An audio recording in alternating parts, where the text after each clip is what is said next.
meu nome é Marcos Brito e essa é a Parashá Vayeshev, que quer dizer e Jacó habitou. Encontra-se em Gênesis capítulo 32, verso 4 até o capítulo 36, verso 43. Hoje, 21 de dezembro de 2024, equivalente a 20 de Kislev de 5.785 do calendário judaico. A Parashá de hoje tem esses 5 temas. E José foi vendido a seus irmãos Judá e Tamar, José na terra de Potifar, José na prisão interpreta 2 sonhos, do copeiro e do padeiro, e as 3 capas de José, vaidade, humilhação e exaltação. Nesse José é vendido por seus irmãos. Esse é uma referência messiânica, pois Jesus foi vendido pelos seus irmãos, foi vendido por Judas, que está entre os irmãos de Jesus no sentido de nação, dos israelitas. Então, José aqui, ele prefigura a imagem que Cristo mais tarde iria passar, iria sofrer, ser vendido pelo seu próprio irmão. Como introdução, nós temos o seguinte, que a Parashá Vayeshev, ela inicia demonstrando todo o amor que Jacó tinha por José, todo apego, todo amor diferenciado dos demais. E isso às vezes não é muito bom, porque alguns irmãos, como foi o caso dos irmãos de José, podem levantar em seu coração a vontade ou o desejo de inveja e começar a partir daí criar situações muito complicadas, muito delicadas no quesito de relacionamento entre os irmãos e relacionamento com a família. Isso aconteceu justamente porque Jacó não soube lidar com essa questão.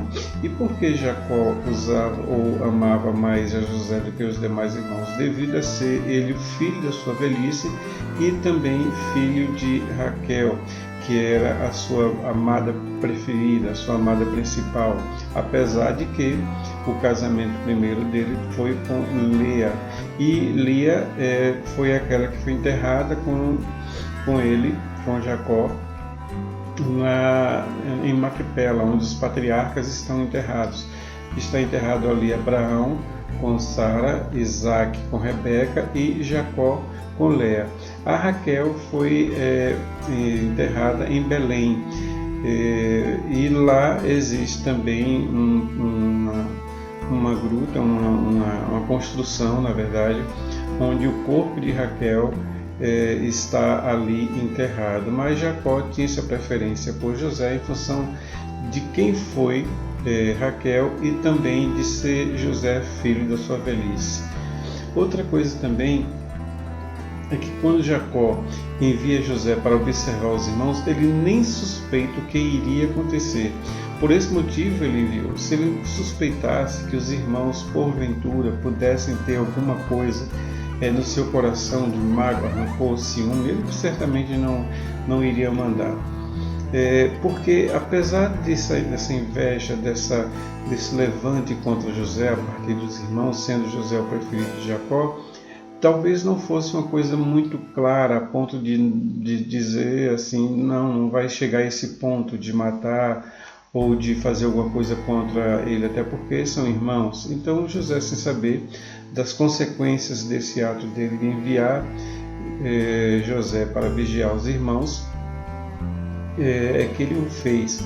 Todavia, não é uma coisa boa mandar um irmão para vigiar outro. Isso termina gerando mais problemas de relacionamento na família entre os irmãos. Até porque, se Jacó confiou o seu gado, as suas ovelhas, para que os irmãos, os filhos dele, pudessem pastorear, ele tinha que confiar.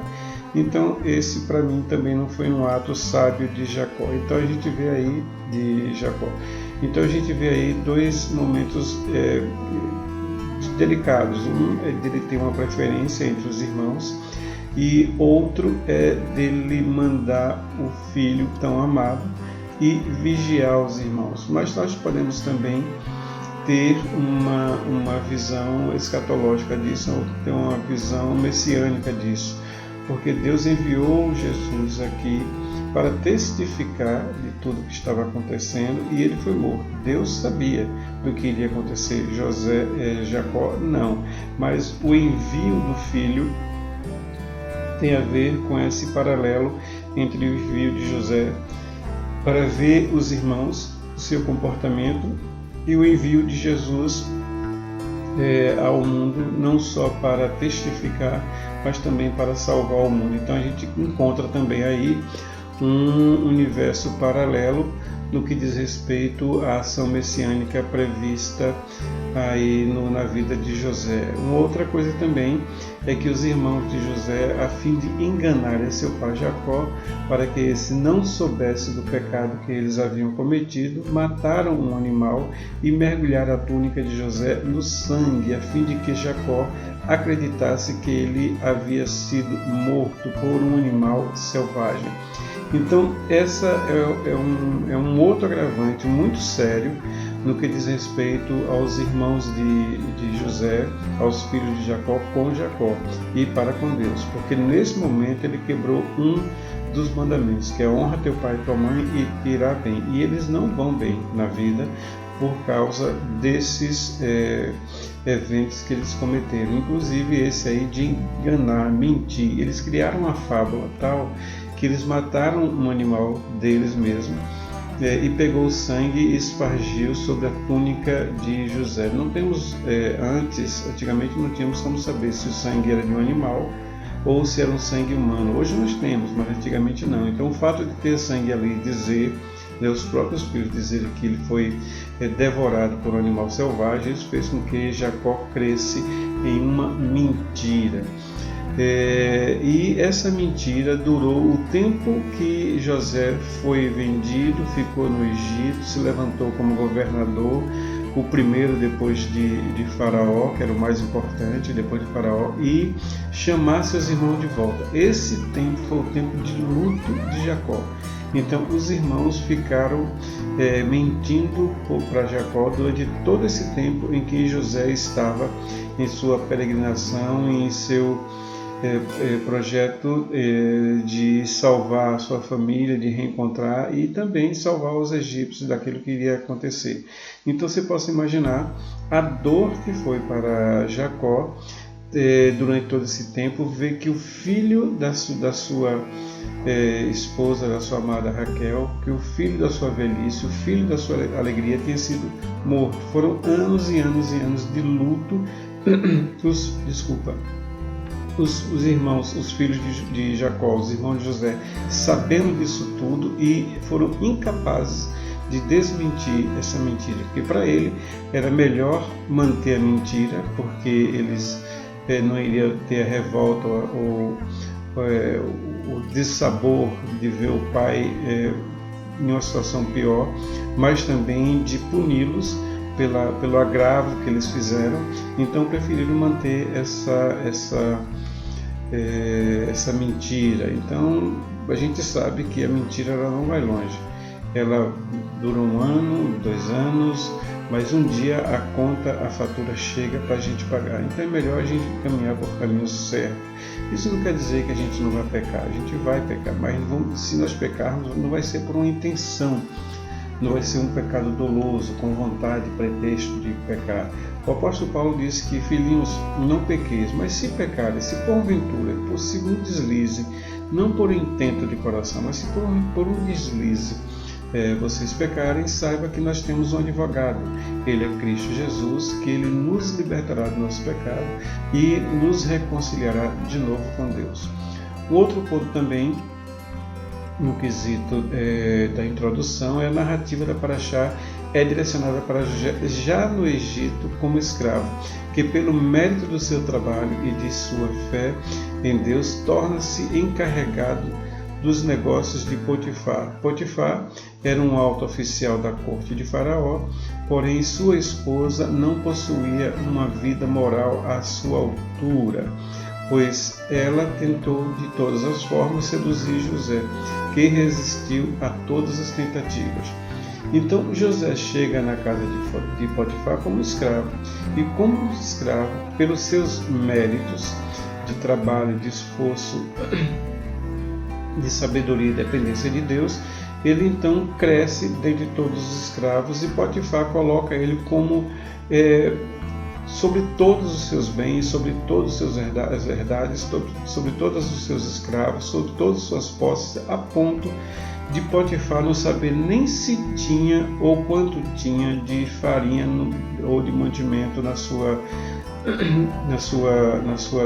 adega, ou seu armazenamento.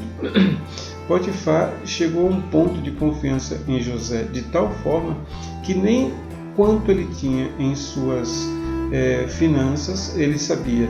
Só quem sabia disso era José. E José sempre se mostrou íntegro, a ponto de qualquer momento que Potifar procurava saber, ele mostrava, inclusive, da sua integridade. Que Potifar viu que ele não era homem que usurpava, ele viu que não era um homem de mentira, porque ele temia a um Deus, e esse Deus é que fazia com que ele fosse justo. Então, uma lição que nós podemos tirar aí é trabalhar. Nós temos méritos que Deus nos deu através dos nossos dons. Nós temos também que ter o mérito de trabalhar, de fazer as coisas, de colocar a mão no arado, fazer da melhor forma que nós podemos fazer, da melhor forma possível, porque alguém está vendo. Quer seja alguém lateral, um colega de trabalho, um vizinho, alguém da família, quer seja o próprio Deus, e ele vai saber recompensar, como José foi recompensado em Potifar, quando Potifar descobriu que era uma pessoa confiável e capaz, e que os seus méritos poderiam render lucro a Potifar. Não era lucro para José, porque José não tinha lucro, ele era escravo, não ganhava um centavo, apenas o que ele tinha, a moradia, a alimentação da casa de Potifar, onde ele habitava.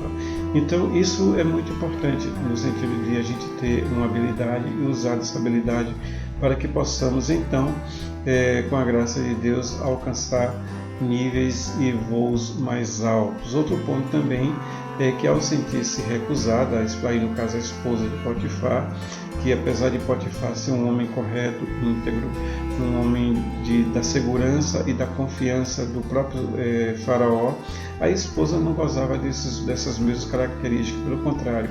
Inclusive, há alguns estudos que apontam que Potifar sabia disso, sabia da característica da esposa dele, que ela não era uma pessoa confiável, e que sabia também que ela era que tinha feito com José e não José com ela, dado em cima ou assediado, coisa assim. Mas a questão é que ela, por ser esposa de Potifar e ter declarado isso abertamente que foi José que fez, Potifar então, por costume da época, costume e rigor da lei da época, teve que tomar uma posição com José, porque ele é que estava sendo acusado. E entre um escravo e a esposa de Potifar, ou alguém da realeza, ou alguém da governança, a pessoa da governança tem o privilégio de não estar mentindo, né, mesmo que esteja, que foi o que aconteceu. Por esse motivo é que ele foi enviado à prisão. José é jogado na prisão, onde novamente é alçado a uma posição de liderança, desta vez ficando encarregado dos prisioneiros. Algo importante é que não importa onde você esteja e onde você seja jogado, você vai ser luz ali dentro.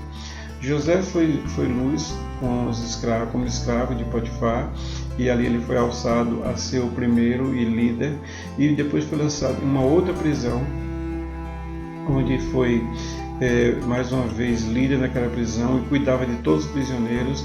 E aquele local onde era tido que os prisioneiros eram maltratados, morriam de doenças e fomes e outras coisas mais, passou a ser um lugar, uma prisão de referência, porque José cuidava de tudo isso, cuidava das enfermidades, José cuidava da asepsia daqueles que estavam doentes, José cuidava da alimentação, do vestuário, e ele cuidava disso tudo a ponto de se tornar líder também ali na prisão. Então nós temos um momento em que José ele recebe uma capa do pai, uma capa muito bonita, que essa capa trouxe orgulho não só ao coração de José, mas também orgulho ao coração de seu pai Jacó, fazendo do filho dele maior do que todos os outros, tendo em vista que Rubem era o primogênito, onde deveria ser mais valorizado por cultura, por conceito e por tradição. Essa é a primeira capa, a capa do orgulho. Depois teve a capa da humilhação, que são essas duas capas, onde ele é lançado na prisão como escravo de Potifar, e depois em algo muito mais inferior, que é a prisão do Egito, onde ele recebeu uma outra capa, que é sua própria vestimenta. Então, a capa da humilhação, do orgulho, foi despojado, lançando agora sobre ele a capa da humilhação. Em Provérbios diz que a humildade precede a honra. A humildade precede a honra, e esse foi o erro de José. Ele, ao receber a capa, ele deveria ser humilde, e ao receber a revelação dos sonhos também ele deveria ser humilde, e inclusive não contar da forma que ele contou, que ficou parecendo algo meio snob, quando na verdade ele estava criando, era ali uma massa crítica contra ele, em função das revelações, ou seja, da unção, e em função da capa que ele estava tendo. Isso nos leva também a refletir que nem tudo que nós temos de revelação de Deus é para ser dito, mas sim guardar em nosso coração.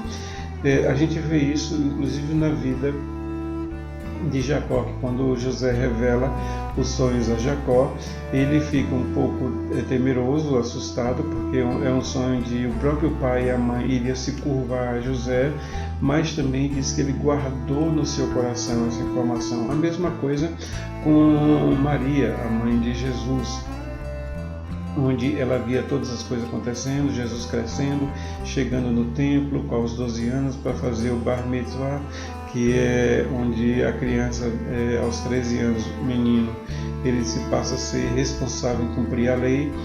E todos esses eventos que Jesus fazia, onde ele estava presente, Maria ia guardando em seu coração sobre o fato messiânico da vida dele, só revelando quando Jesus começa então o seu ministério aos 30 anos. Então muitas vezes alguma coisa que Deus nos dá é para efetivamente guardarmos até o dia que ele venha nos dizer revela. De outra forma, o que nós estaremos fazendo é criando inimigos ao nosso redor. O outro ponto também é 10 anos depois disso tudo ter acontecido, o mordomo, isso já lá na cadeia, o mordomo-chefe do faraó e o padeiro são jogados na mesma prisão, cada um por motivos diferentes, mas todos eles baseados no motivo de que eles foram errados e cometeram crimes, cometeram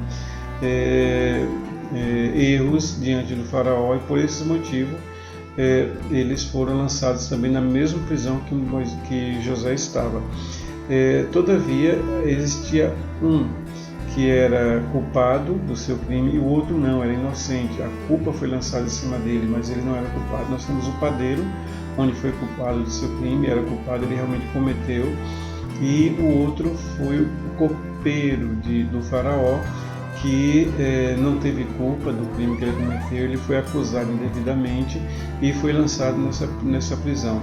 Aí a gente vê algumas coisas interessantes que diz respeito ao seguinte: José, quando chegou nessa prisão, essa prisão a nível de sociedade era mais baixa do que ele ser escravo do próprio Potifar, porque como escravo do Potifar, ele estava andando e vivendo na casa de Potifar, mesmo sendo escravo. Essa prisão, ele não está na casa de Potifar, não está como bem-vindo em um lugar, apenas cumprindo uma pena de ter avançado contra a esposa de Potifar, que na verdade ele não fez. O que nos traz o seguinte: José nessa prisão, mesmo sendo preso, né, então podemos até dizer que escravo duas vezes, escravo de Potifar e agora escravo dessa prisão, ele foi justo, justiça e foi redenção.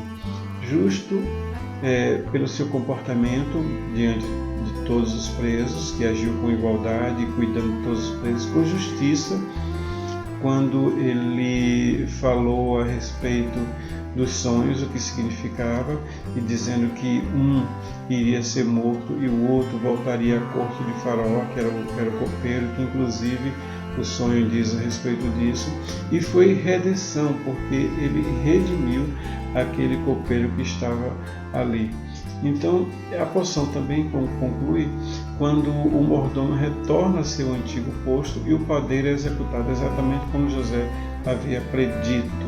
No primeiro dia, que foi o dia de domingo dessa semana passada, do sábado 21, está em Gênesis, capítulo 37, de 1 até 37, 11, que diz o seguinte, o texto: Israel amava a José mais do que a todos os seus filhos, porque era filho da sua velhice, e fez-lhe uma túnica de várias cores. Vendo, pois, seus irmãos que seu pai o amava mais do que a todos, eles odiaram-no e não podiam falar com ele pacificamente, ou seja, sempre a relação deles, dos irmãos, com José era uma relação agressiva, uma relação sem tempero. Então era uma relação de muitas intrigas por esse motivo. O que faltou aí foi sabedoria a Jacó em se fosse para dar capa, talvez fosse para dar capa a Rubem, mas logo que estava no coração dele dar capa a José, porque ele orientado por Deus, sabia o que José iria ser, isso também ele guardava no coração, mas ele poderia ter feito isso de uma outra forma, não fazendo preferência a José, mas simplesmente dando uma capa, um presente ao filho caçula, que nesse momento era o que ele era. Então tem forma da gente de fazer algumas coisas que evitam que certas brigas e confusões aconteçam na família, no nosso ambiente de trabalho, enfim. Né? Uma outra coisa também é que os irmãos, em função disso, ficaram com raiva, com ódio, veio ódio, tem a expressão odiaram a José. Só que aí José é também uma figura de Cristo, né? E ele foi odiado porque ele tinha uma unção diferenciada, tinha uma autoridade diferenciada, a mesma coisa que aconteceu com Jesus. Jesus era irmão de todos os judeus e todos os israelitas, mas tinha uma autoridade diferenciada, uma unção diferenciada, e por isso ele foi odiado. E o terceiro ponto que nós devemos fazer é para aquelas pessoas que são casadas, têm filhos e precisam ter essa maturidade ou esse equilíbrio ao manifestar carinho para um filho e não manifestar para o outro. Uma manifestação de carinho, de amor deve ser igual, buscar ser igual a tudo. Se faz uma coisa para um, deve compensar o outro também, para que não crie entre eles uma intriga como causou essa, levando aquele filho amado que era José à própria prisão, assim como Cristo foi preso. Né? Ainda no primeiro dia, nós temos o discurso de Estevão, que diz o seguinte, isso aí já é um link que eu faço em função da Paraxá, que me dá essa liberdade de fazer esse link, ou seja, me dá argumentos para poder fazer esse link. E deu-lhes a aliança da circuncisão, isso é o discurso de Estevão, e assim gerou a Isaac, e o circuncidou ao 8º dia, Isaac a Jacó, e Jacó aos seus 12 patriarcas. E os patriarcas, movidos de inveja, venderam José para o Egito, mas Deus era com ele. Estevão, aí lá em Atos dos Apóstolos, já depois que Jesus morreu, ressuscitou e foi levado aos céus, aí já são os apóstolos dando testemunho dele, os discípulos dando testemunho dele. Estevão é preso e ele vem lembrando desde a criação do homem, passando por Adão e Eva e chegando a Abraão e Isaac e Jacó. Agora ele faz a narrativa de Jacó, dizendo inclusive que José foi odiado pelos seus irmãos por causa de inveja. E pela inveja venderam a José para os egípcios. Por que ele está fazendo isso? Porque ele ali é um defensor de Cristo. E ele está fazendo lembrar os irmãos israelitas o que eles fizeram, o que os próprios israelitas fizeram lá atrás, condenando seu próprio irmão José e vendendo. O que foi o que aconteceu com Cristo? Cristo foi condenado, foi vendido e foi morto. O morto, no sentido da morte física de José, não aconteceu, mas as esperanças dele morreram. em relação a todo o sonho que ele tinha, mas ele tinha uma esperança muito maior, que era a sua confiança em Deus, porque assim como está dito no texto, José estava no Egito, foi vendido pelos seus irmãos, estava preso, mas Deus estava com ele. Deus era com ele, porque Deus via o coração do justo. E Estevão faz essa referência, e aquilo que aconteceu com José volta a acontecer inclusive com Jesus, e volta a acontecer inclusive com Estevão, onde seus irmãos, os israelitas, levaram ele a apedrejar e matá-lo, que era a primeira opção que os irmãos de José tinham, que era de matá-lo. E aí então Rubem que se levanta e pede para não matar, porque de qualquer sorte é sangue do sangue dele, mas José foi omisso, porque não permitiu que matasse, ok, mas não permitiu que fosse lançado no poço e jogado e vendido. Ele não permitiu, então ele foi omisso e conivente com o pecado dos outros irmãos. Ainda no primeiro dia nós temos a questão de Gênesis, ainda 37:1 a 37:11, quando a unção incomoda. Unção ou ungido hoje é muito interpretado de forma equivocada. Unção não é falar em línguas, com algumas pseudolínguas que a gente ouve falar. Unção não é saltar, pular, gritar, não é nada disso. Unção é a mesma coisa que estava sobre Cristo, o Espírito Santo é que estava ungindo ele.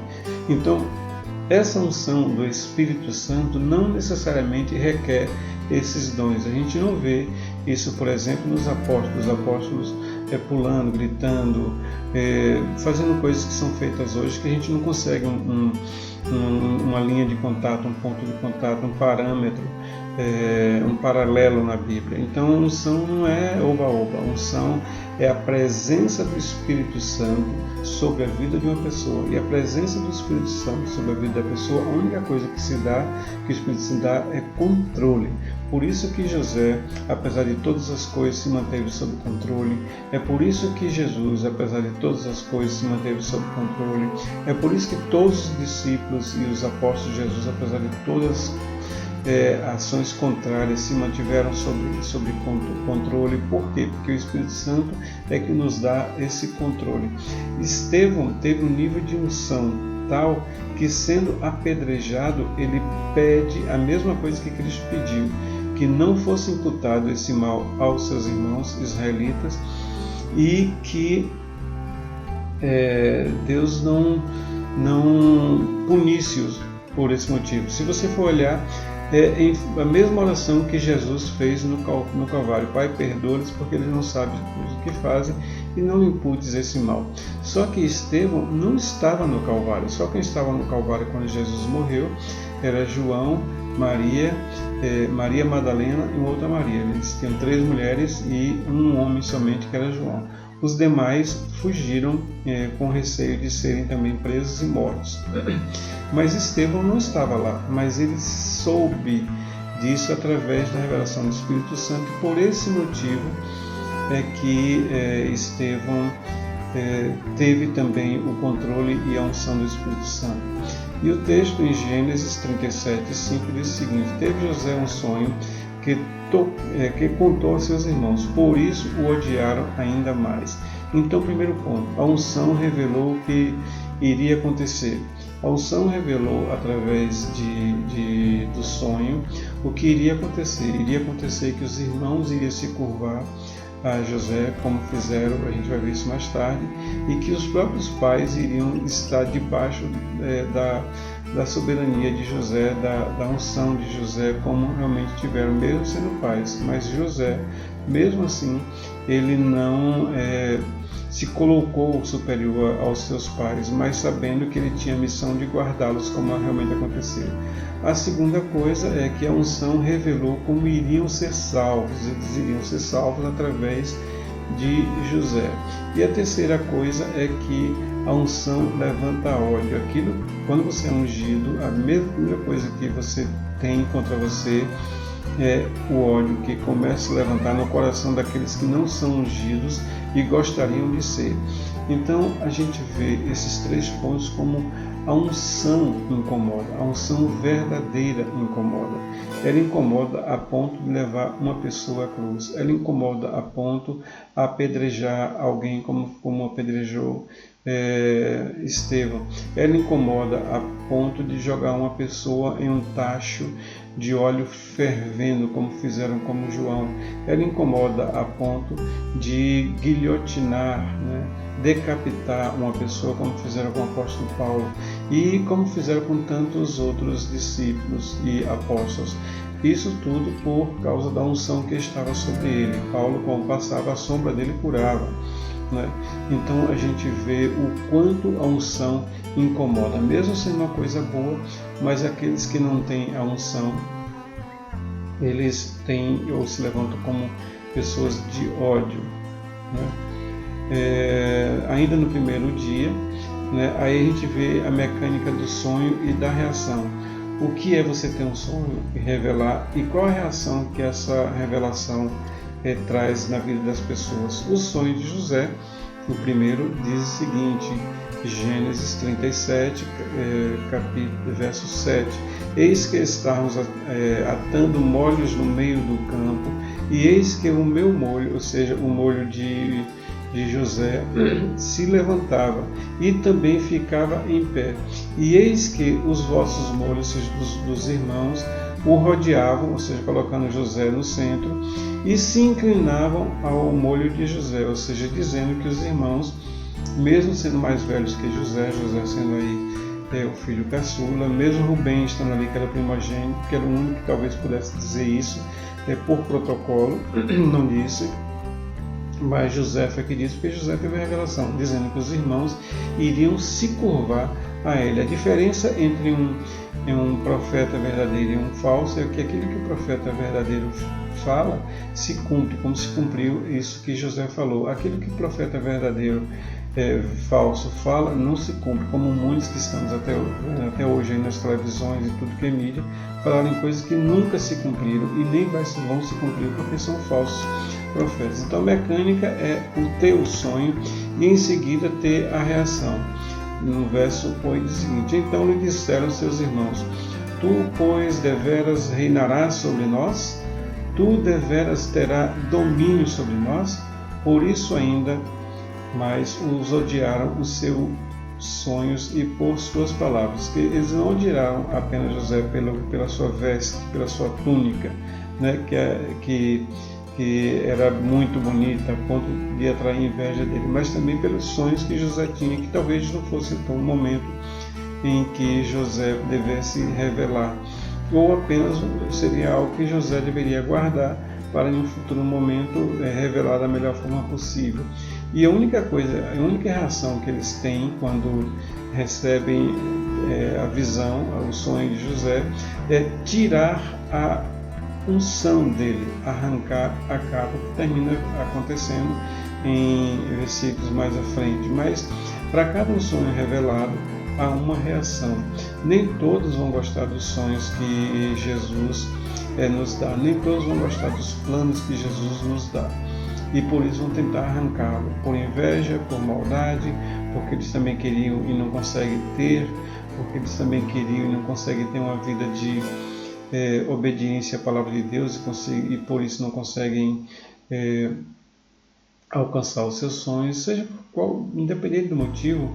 O que acontece é que um sonho dado por Deus a uma pessoa, ele pode gerar situações muito complicadas e muito difíceis na vida dessa pessoa que teve o sonho, que revelou no momento que talvez não fosse o momento certo para fazê-lo.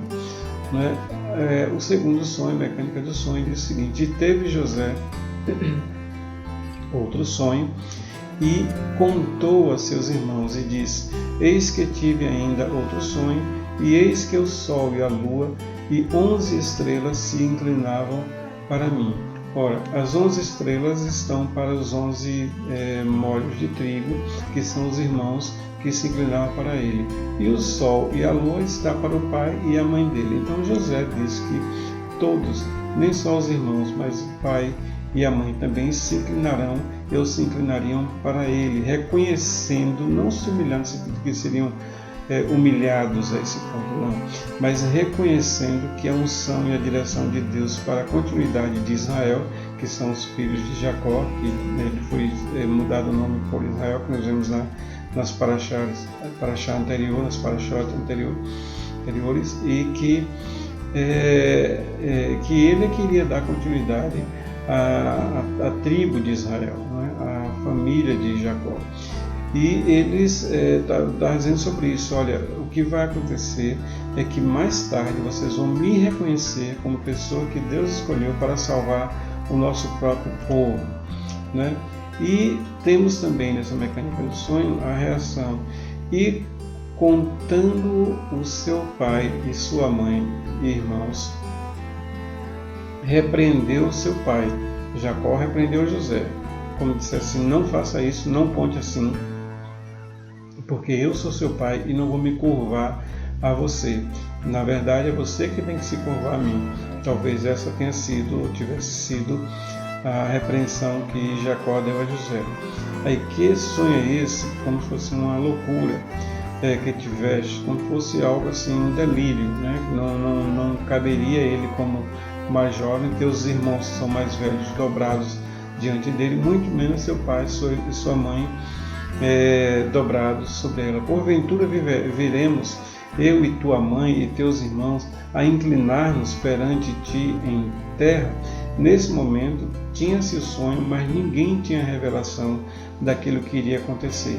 Ninguém tinha revelação. Todavia, mesmo não tendo a revelação, acontece algo muito interessante, que diz aqui o seguinte: Isaac entendeu a visão, aquele sonho que José estava tendo, sendo a possibilidade de uma visão, e por esse motivo ele guardou essa informação, né? Como diz aqui no verso 11: seus irmãos, pois, o invejaram. Essa foi a atitude dos irmãos. Seu pai, porém, guardava esse negócio no seu coração. O pai, ele refutou o sonho de José, mas essa informação ele guardou como sendo uma informação correta. Por quê? Porque ele já havia passado por experiência desse tipo, onde Deus escolhe aquele que não é o primogênito, que foi o caso de Jacó, para ser primogênito no lugar do seu irmão Esaú. Então ele já viu mistérios de Deus sendo desvendados na sua frente. Então esse poderia ser mais um mistério de Deus. Ao invés de odiar a José, ele guardou essa informação no seu coração, crendo que poderia ser Deus que estaria falando através de José, e o que precisaria apenas era compreensão. Isso é algo também que é muito importante para a gente. Às vezes a gente tem uma revelação, a gente tem um sonho, alguém diz alguma coisa, a gente refuta. O que a gente tem que ter é realmente esperar e guardar aquilo, botar na prateleira, a fim de que mais tarde a gente diz assim: olha, isso aqui aconteceu, isso aqui não aconteceu, mas não manifestar nenhuma ira, nenhuma raiva, nenhuma dor contra alguém, porque pode ser Deus ali escondido por detrás fazendo alguma coisa. No segundo dia nós temos o seguinte, verso 12: e seus irmãos foram apacentar o rebanho de seu pai, ou seja, as ovelhas, as cabras, que eram muito grandes, muito grandes. Lembre-se que quando Jacó sai de Labão, ele sai com uma posse muito grande de cabras, ovelhas, todos os animais que ele pôde adquirir nos seus anos de trabalho para Labão. Ele tinha muita coisa, e aí ele já tinha crescido ainda mais. Ele sai para pastorear, apacentar esse rebanho junto a Siquém. Aí em Siquém nós temos algo interessante.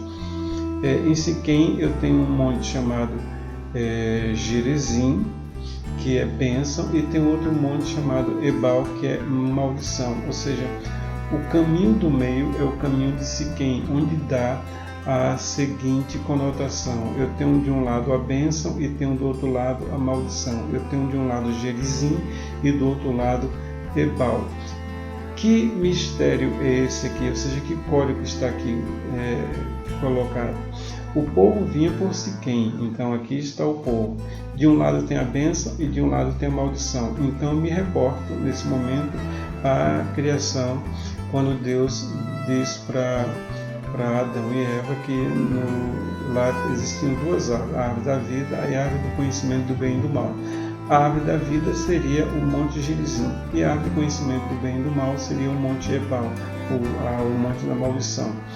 Isso nos diz que a todo tempo nós vamos ter que tomar decisões entre a bênção e a maldição, entre a árvore da vida e a árvore do conhecimento do bem e do mal. Hoje nós vemos que o mundo corre a toda velocidade em favor da árvore do conhecimento do bem e do mal. A árvore do conhecimento do bem e do mal, imagine alguma coisa que você coma, que no início ela é boa, mas depois ela é amarga.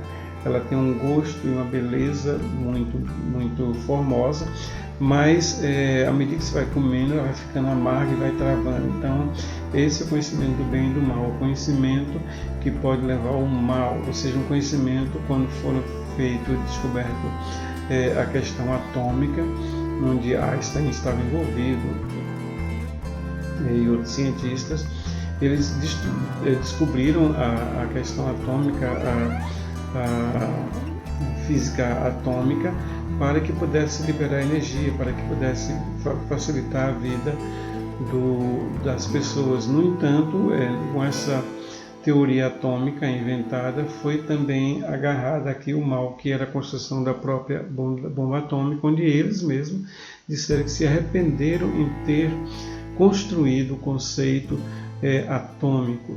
Então, a árvore do bem e do mal é sempre algo, qualquer coisa que você começa e aparentemente é bom e no fim traz um desastre. Então nós temos que fazer essa escolha antes de experimentar da árvore, antes de entrar em uma experiência, antes de entrar em um caminho.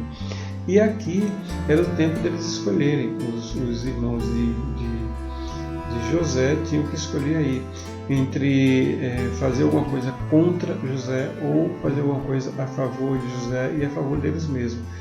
E eles escolheram ir pelo Monte Ebal, eles escolheram a maldição de fazer algo contra seu próprio irmão, do que fazer algo para abençoar não só seu irmão, mas a todos eles, a toda a sua família.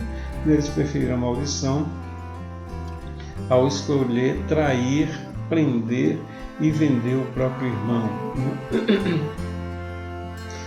No verso 12 até o verso 22, que é do segundo dia, isso que foi na segunda-feira, tem o seguinte, no verso 14: e ele disse: ora, vai e vê como estão teus irmãos e como está o rebanho, e traze-me resposta. Assim o enviou do vale de Hebrom e foi a Siquém. Do vale de Hebrom até Siquém são 112 quilômetros. O que é que isso quer dizer? Isso pode nos abrir muitas possibilidades, ou seja, o lugar de pastagem era muito, mas muito distante do lugar onde eles viviam. Por quê? Porque no lugar onde eles viviam, ali em Hebrom, não tinha pastagem suficiente.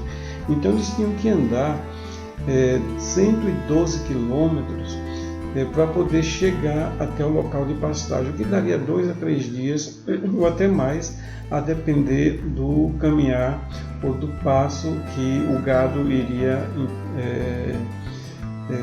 fazendo. A depender dessa velocidade, poderia ser 2, 3 ou mais dias de caminhada para ir e 2 ou 3 ou mais dias de caminhada para voltar. Então você vê que qualquer coisa nesse intervalo de distância e de tempo poderia acontecer contra José.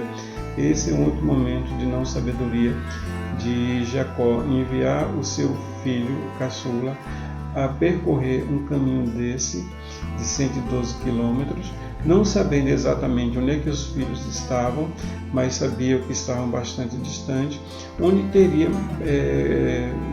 perigos de assaltantes, de assassinos, de animais selvagens, tudo mais. E esse foi o arcabouço, esse foi a base da mentira dos irmãos, que José foi comido pelo caminho por algum animal selvagem, e ele encontrou a túnica que José possuía e molhada de sangue. Foi feito isso através de algum animal. Agora é interessante que José, para onde ele ia, levava essa túnica, que era uma túnica muito bonita, feita com muito carinho e muito colorido, que distinguia de todas as túnicas daquela época. E para onde ele ia com aquela túnica, ou seja, para onde ele ia com aquela unção. Só que aquela unção havia se tornado um orgulho na vida de José. E ele poderia ir com suas roupas normais, até porque são 112 quilômetros andando, caminhando com aquela túnica. Isso com certeza, ao chegar junto com os irmãos, ia levantar essa raiva contra ele. Primeiro, por causa da túnica, né, que ele fazia questão de mostrar aos irmãos que ele tinha e os irmãos não. E segundo, que os irmãos sabiam que ele iria para poder vigiar e depois então contar tudo ao seu pai. E aí faltou sabedoria a Jacó e também a José em não fazer as coisas dessa forma. Logo que Jacó tinha mandado os filhos pastorear, que deixasse os filhos pastorear e serem responsáveis pelo seu pastorio e não desconfiando deles, né?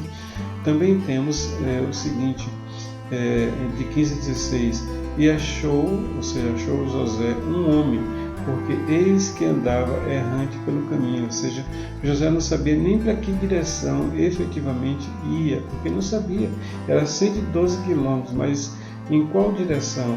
E mesmo sabendo que era na direção norte, em qual posição da direção norte eles estavam andando errante, a ponto de alguém, de um homem olhar e identificar que ele estava perdido, né? E perguntou-lhe o homem dizendo, que procuras? E ele disse, procuro meus irmãos, dize-me, peço-te, onde eles apacentam.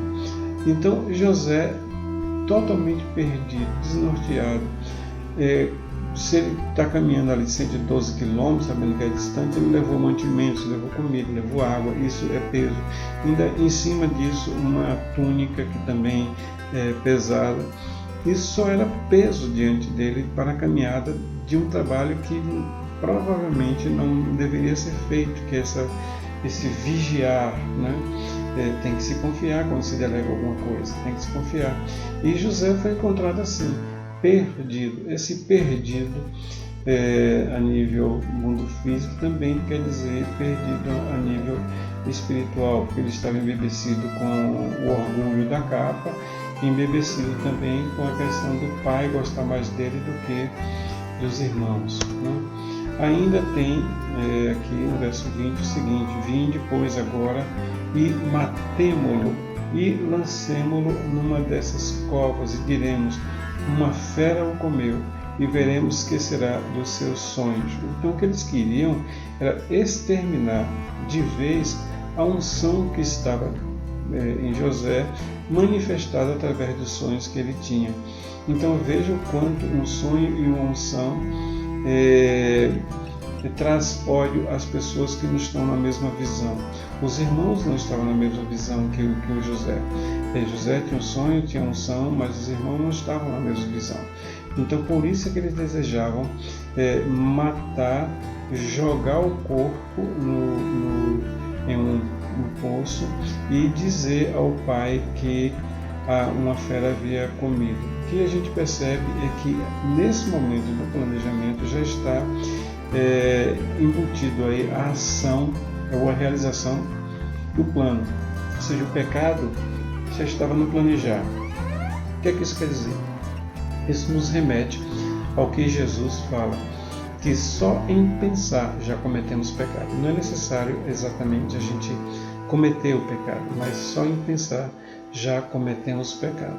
E aqui o que eu escrevi foi o seguinte, eles estavam em Dotã, cujo significado está relacionado com duas fontes ou duas poças, fosso, né?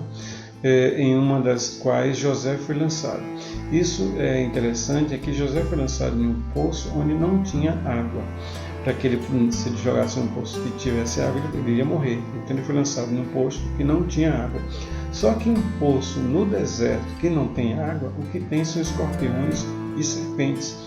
Mesmo com escorpiões e serpentes, José foi preservado, porque não era para José morrer. Nesse momento, também José entende que o Senhor está com ele e até o ponto dele ser tirado, porque o Senhor o livrou desse poço, onde provavelmente tinha muitos escorpiões e tinham também serpentes se escondendo da rigidez do sol, do peso do sol. Ainda no segundo dia temos os versos 21 e 22 que diz o seguinte, ouvindo Rubem livrou das mãos e disse: não lhe tiremos a vida. Também lhes disse Rubem: não derramais sangue, lançai-o nessa cova que está no deserto, e não lanceis mãos dele. E isto, pois, para livrá-lo das mãos deles e para torná-lo a seu pai. O desejo de Rubem é que os irmãos não fizessem aquilo, para que mantivesse José livre e levá-lo ao pai em vida. Todavia, Rubem livrou José da morte, mas não o livrou de ser vendido, o que o torna conivente com todas as questões que envolveram essa relação entre José e seus irmãos. No terceiro dia, a gente começa a fazer um paralelo, né?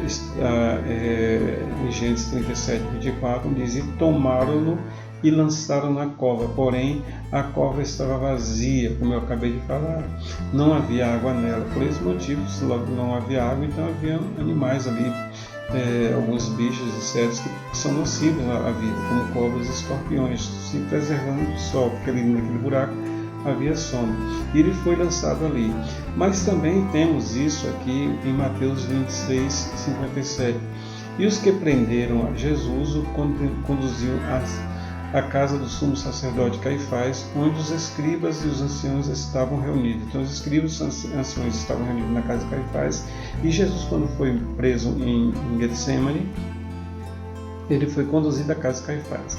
Eu estive lá na casa de Caifás e algo interessante. Na casa de Caifás se encontra o pátio onde Pedro negou Jesus, tem um pátio ainda lá. Tem uma escadaria que desce da casa de Caifás e vai até o templo, por onde Jesus desceu para ir até o templo, depois dele ser julgado e humilhado diante dos sacerdotes e diante dos escribas e fariseus que estavam lá reunidos. Mas também no piso da casa de Caifás existe um orifício, que é esse orifício que vocês estão vendo aqui, da prisão da casa de Caifás, onde Jesus foi lá em cima amarrado e colocado por esse fosso até o piso do fosso. E aqui era uma cisterna toda fechada. A única saída e entrada era aqui por cima. A mesma coisa que fizeram com José, fizeram com Jesus. Ou seja, José apenas estava também tendo uma manifestação do Messias em sua própria vida, do que aconteceria com o Messias. Assim como José foi lançado pelos seus irmãos aqui, Jesus foi lançado pelos seus irmãos israelitas e judeus aqui e passou a noite toda. Ao chegar aqui, você desce umas escadas. Hoje tem uma lateral desse poço da casa de Caifás que é cortado para que você possa descer através de escadas. E chegando lá embaixo é terrível, porque você imagina como era antes.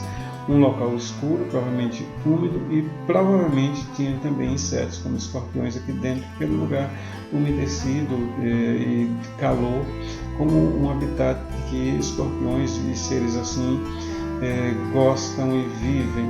Então ele foi lançado aqui nesse local, tal qual José foi lançado em uma cova, né? No terceiro dia ainda, despindo um rei.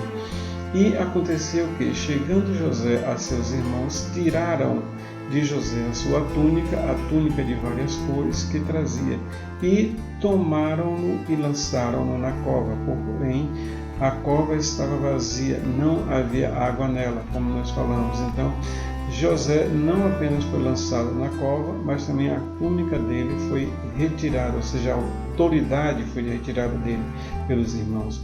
E também vemos isso em Mateus 27, verso 28. E despindo Jesus, o cobriram com uma capa de escarlate. Foi tirado o manto de Jesus, de autoridade dele, e vestiram uma capa que foi colocada sobre ele, a capa de Herodes, que é um manto vermelho, que mais tarde vão até lançar sorte sobre ela, porque o manto dele foi rasgado. Mas a capa, o manto de que Jesus tinha, um manto de autoridade, também foi tirado a partir do momento que eles fizeram essa aberração com o nosso Senhor Jesus Cristo, né? O reino também, ou o rei foi traído, ou o reino foi tirado e traído, né? O rei foi traído. Em Gênesis 37, 28 diz o seguinte: Passando, pois, os mercadores midianitas, tiraram e alçaram a José da cova, tiraram ele lá da cova, e venderam a José por 20 moedas de prata aos ismaelitas, os quais levaram José do Egito. Agora vamos ver aqui algumas coisas. Primeiro, José foi empurrado no poço e caiu, mas na hora de tirar José do poço, ele foi alçado, provavelmente através de cordas ou algum outro tipo de coisa que tirou ele do poço, que ele não conseguia sair. Essa é a primeira coisa, primeiro ponto. Né? E também aqui diz que foi vendido aos ismaelitas. Ismaelitas são os descendentes da tribo de Ismael.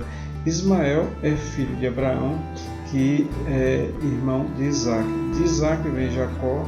Jacó vem então todas as tribos, inclusive José. Então José foi vendido a um descendente da tribo de Ismael, a um descendente da tribo do filho de Abraão, ou seja, ele foi vendido a primos.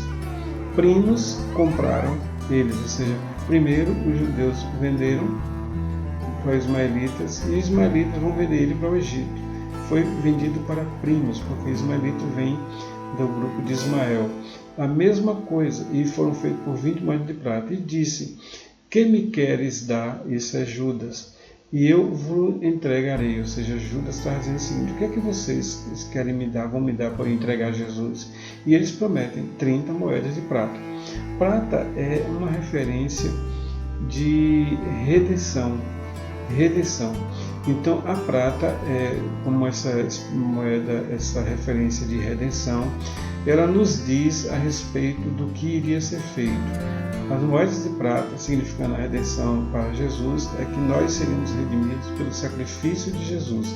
E as moedas de prata, referente a José, é que Israel, ou seja, Jacó, sua esposa e seus irmãos, iriam ser redimidos por José quando ele chegasse no topo do Egito, como ele chegou. José chegou a ser o governador de todo o Egito, ou seja, acima de José só tinha Faraó. E o que José dizia era lei. Então, quando José chegou lá em cima, ele pôde redimir o povo. Redimir como assim? Ele perdoou seus irmãos e trouxe seus irmãos e seus pais para morarem no Egito. Porque ali havia uma terra fértil e havia muita comida e muita bebida, água à vontade, e eles podiam então viver folgadamente, porque lá em Canaã, onde eles estavam, havia uma seca terrível e eles lá certamente iriam morrer de fome ou se extinguir. Então José, ele faz a redenção do seu povo, assim como Cristo faz a redenção do mundo. No quarto dia, nós temos no verso 38, verso 1, o seguinte: e aconteceu no mesmo tempo que Judá desceu e entrou entre seus irmãos e entrou na casa de um homem de Adulão, cujo nome era Ira, que quer dizer milha de luz ou iluminado. Esse nome aí, Adulão, é algo interessante. Esse nome, essa palavra também, a expressão desceu, também é algo interessante. Essa expressão desceu diz porque de Judá veio a ideia de matar José. De Judá, que mais tarde vem ser o povo judeu, veio a ideia de matar José. E ele entrou em depressão, porque ele via o seu pai sofrendo o tempo todo, doído, o tempo todo, daquilo que ele intentou fazer e daquilo que ele tomou à frente e fez. Né? Não matou, mas vendeu. E esse desceu aí coloca Judá na situação de estava triste, estava pesaroso, estava deprimido, a ponto de sair da sua casa, da sua terra e ir a um outro local, em Adulão, para então se resguardar, viver uma vida e esquecer o passado. O que ele queria era esquecer o passado, né? Cujo nome era Ira, o nome do homem. Esse Adulão é o mesmo local, a cidade de Adulão, o local de Adulão é o mesmo local onde tem essa caverna, que é a caverna de Adulão, onde 1 Samuel, capítulo 22, verso 1, essa foi o local onde Davi se escondeu de Saul. porque Saul queria matá-lo. Então esse local aí é um local onde Davi passou um tempo, mas em profunda depressão, onde Judá também passa um tempo em profunda depressão pelo aquilo que ele tinha feito.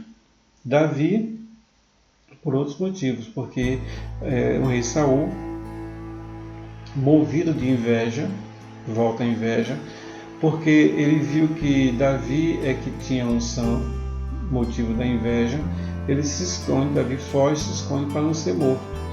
Né? E Judá, anterior a Davi, 1000 anos antes de Davi, já foi nesse local, na cidade de Adulão, também se esconder do seu passado, ou seja, daquilo que vinha atrás dele, que era seu passado, assim como Davi estava se escondendo do seu passado, ou seja, daquilo que vinha atrás dele, que era Saul, e ali se escondeu para ser guardado.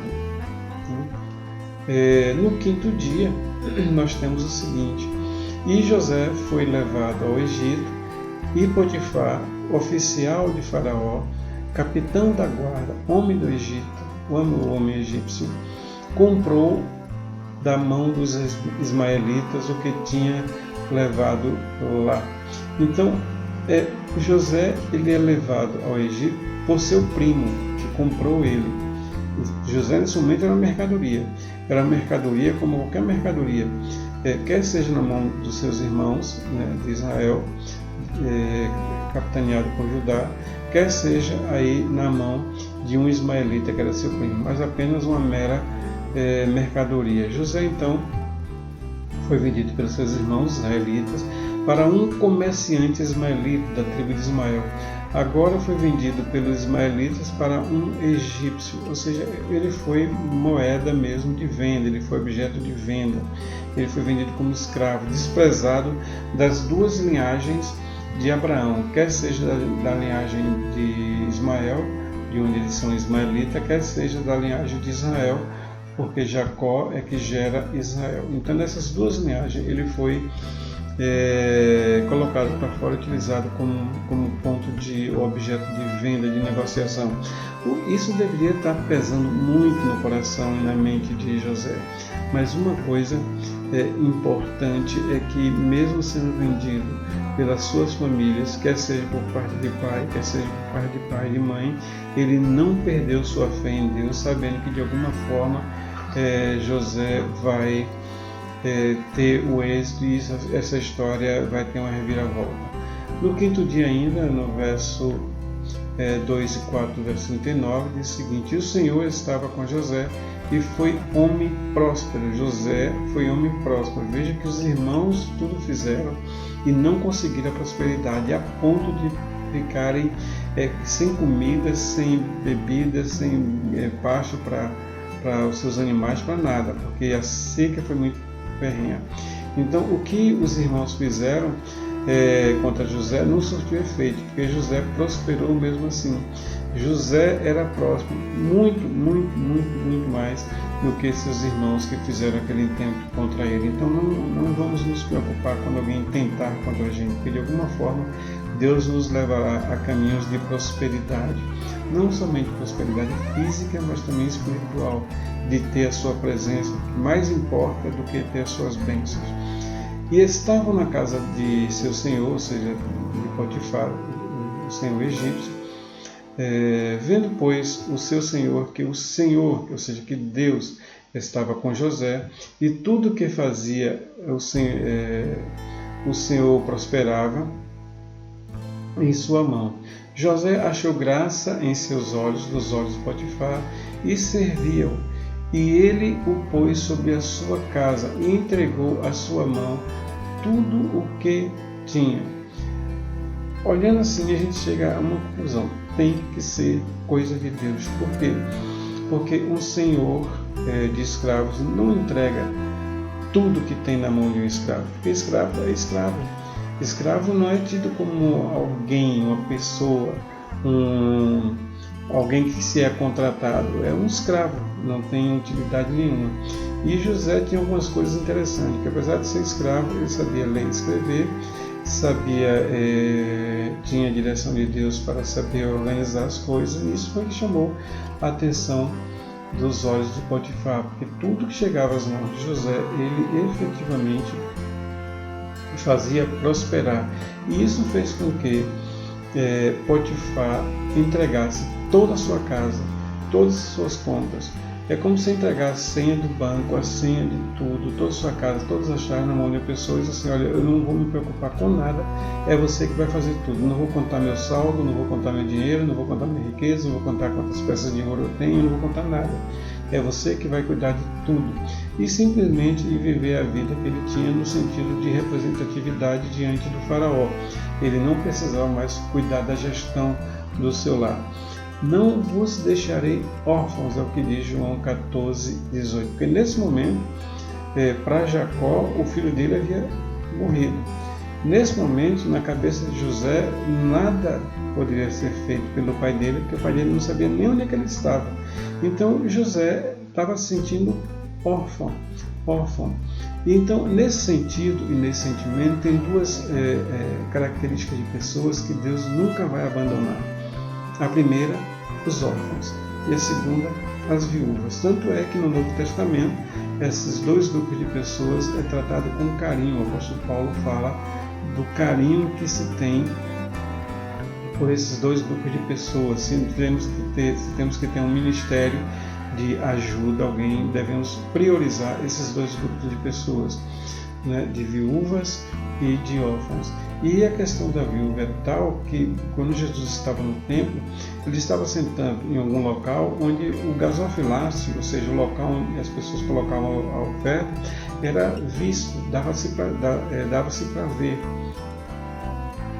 E Jesus, olhando todos que botavam fortunas, grandes quantias de dinheiro, de ouro, de prata, ele apenas atenta para uma moeda de uma viúva pobre e diz: ela colocou ali mais do que todos os outros que colocaram anteriormente a ela, que colocaram fortunas, porque eles colocaram do que tinham, preservando a maior parte para elas, e ela colocou tudo que tinha. Então, daí a gente vê a questão do amor e do carinho de Jesus pela viúva, porque ele poderia olhar para qualquer pessoa, com certeza tinha pessoas justas ali que estavam também depositando, com certeza, né? Mas ele observou na viúva, no amor da viúva, e isso manifestava um carinho muito grande.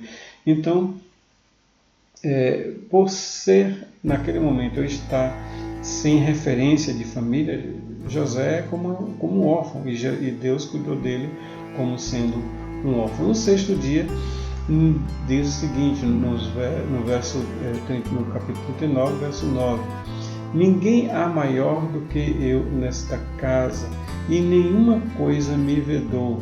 José falando para a esposa de Potifar, que não tinha ninguém naquela casa maior do que ele, nem ela mesma era maior do que ele, porque ela só fazia alguma coisa se ele permitisse fazer, ou então tinha que falar com o marido falar com ele fazer. Então ele era maior do que qualquer pessoa, inclusive a mulher. E isso, para algumas pessoas, é algo de desejo muito grande. Alguém que é poderoso, alguém que tem domínio, tem poder, tem riqueza em suas mãos, isso é algo que atrai. E ela, como sendo esposa de Potifar, não entendeu que tudo era dela, mas ela queria José. Agora, por que ela queria José? Aqui diz: e ninguém há maior do que eu nessa casa, e nenhuma coisa me vedou, senão a ti. Ou seja, tudo era de José. Só uma coisa não era para ele tocar, que era a esposa de Potifar. Porquanto tu és sua mulher, como pois faria eu tamanha maldade e pecaria contra Deus? O que ela estava querendo fazer, que era ter uma relação extraconjugal com José, ou adulterar com José, para José e para Deus era uma coisa de tamanha, tremenda maldade. Isso seria um pecado muito sério diante de Deus, até porque ele tinha tudo. Por que ele iria querer isso? E essa referência nós vemos também em Gênesis capítulo 2, versos 16 e 17, quando diz assim: e ordenou o Senhor Deus ao homem, dizendo: de toda a árvore do campo, do jardim, comerás livremente, de tudo, tudo é teu, mas da árvore do conhecimento do bem e do mal, dela não comerás, porque no dia em que comeres, certamente morrerás. eu tenho, seja uma percepção minha, que a vitória de José não estava somente na sua fidelidade, que era muito importante, somente no trabalho que ele fazia, que era muito importante, somente na esperança que ele guardava, que era muito importante, mas em não ter tocado naquilo que alguém disse que era superior a ele, não toca. Quando José diz não à esposa de Potifar, o que é que ele faz? Ele vence o mesmo pecado que Adão caiu. Nesse momento é que eu creio que a vitória de José foi decretada de uma vez por todas, porque ele não tocou na árvore que era para não tocar. A todo instante, todo momento, nós somos chamados a experimentar ou ser testados se vamos caminhar com a árvore da vida ou do conhecimento do bem e do mal. Em cada decisão, por mais simples que seja, de ir a um local ou não ir, de comprar uma coisa ou não comprar, de fazer uma festa ou não fazer, de viajar ou não viajar, tudo isso, todas as escolhas que nós fazemos caem em cima desse dilema. A escolha da vida ou da árvore do conhecimento do bem e do mal. E José, nesse momento, venceu aquilo que Adão caiu. Naquilo que Adão caiu, José venceu, porque Potifar disse, tudo você pode fazer, em tudo você pode tocar, somente não toque em minha esposa.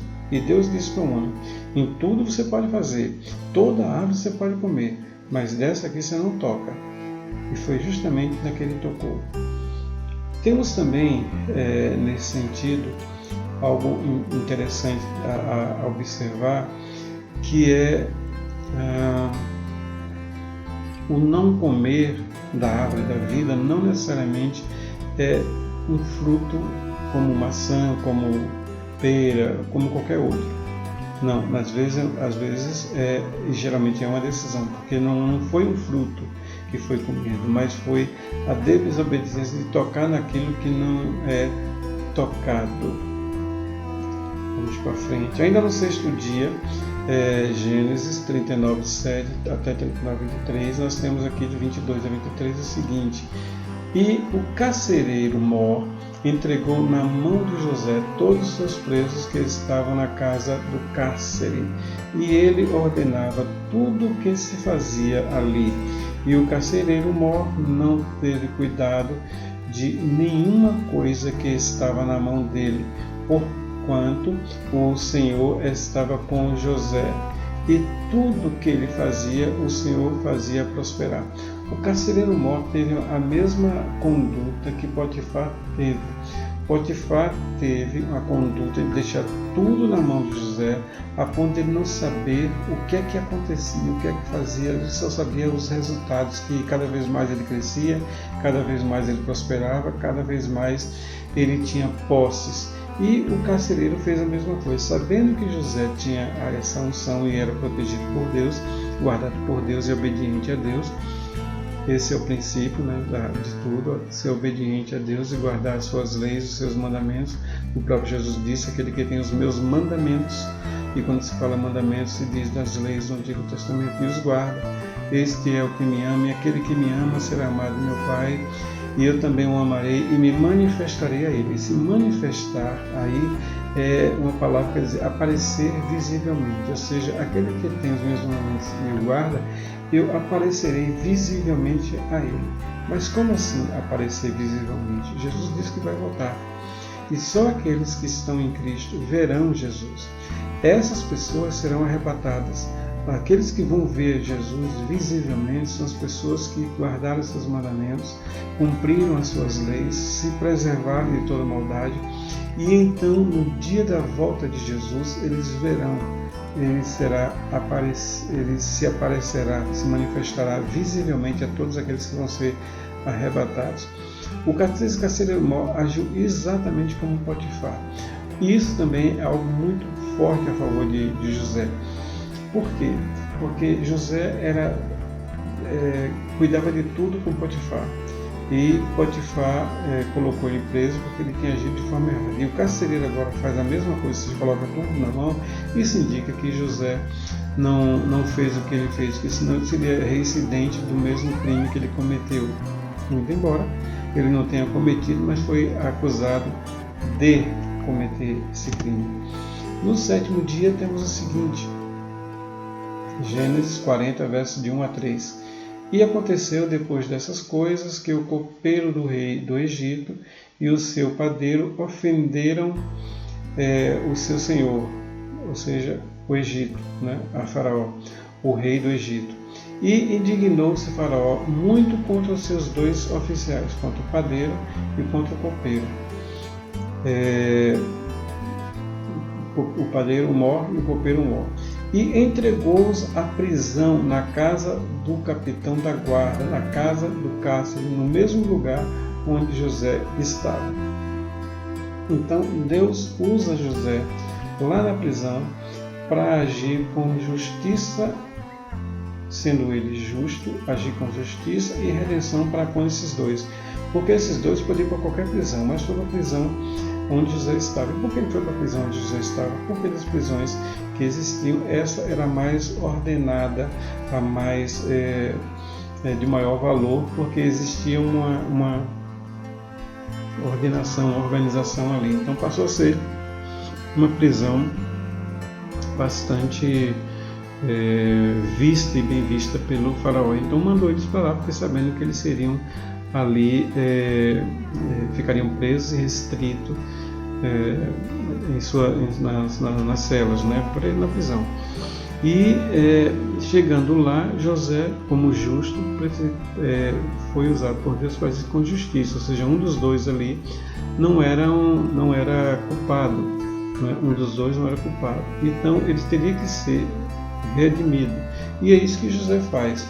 José, justo, agiu com justiça para redimir aquele que não tinha pecado, que é a mesma coisa que Jesus vai fazer. Então a gente vê mais um ato aí messiânico na vida de José com esses dois, onde Jesus vem para os seus e os seus não receberam, mas todo aquele que o aceitou é chamado Filho de Deus e adentrou a salvação. Jesus então redime todos aqueles que o seguem, ou seja, todos aqueles que receberam o sangue de Jesus, eles passam a ser justificados. Então Jesus, através da justificação, promove também a redenção dessa pessoa, que é o que aconteceu com o copeiro mor. O padeiro, ele era culpado do que ele tinha feito, mas o copeiro mor não.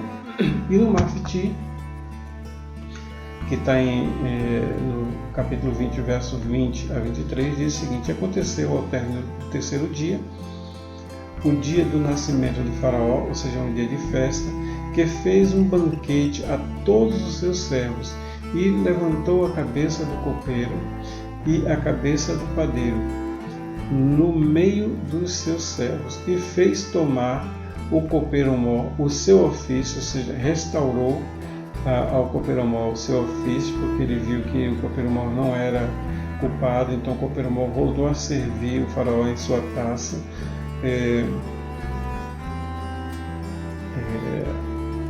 e fez tornar o copeiro mor ao seu ofício, e esse deu o copo na mão do faraó. Mas ao padeiro mor enforcou, como José havia interpretado. O copeiro mor, porém, não se lembrou de José, antes se esqueceu dele. Vamos ver algumas coisas aqui. Eu tenho o aniversário do faraó, onde uma pessoa presa é decapitada, que é o padeiro. Temos no aniversário de Herodes uma pessoa que é presa e também é decapitada. Isso nos dá uma relação do que acontece nas festas, grandes festas desses grandes homens, onde tudo pode acontecer. Geralmente, em uma festa dessa, coisas terríveis acontecem, como aconteceu nesse dia, tanto com o faraó quanto com o Herodes. A diferença é que com o faraó, o padeiro era culpado e João Batista era inocente. Mas sempre em uma festa regada a todo tipo de prazer e deleite, algo ruim acontece.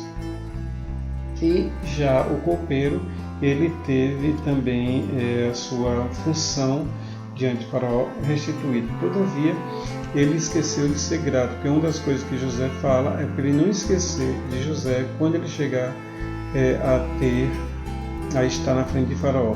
E isso é algo interessante porque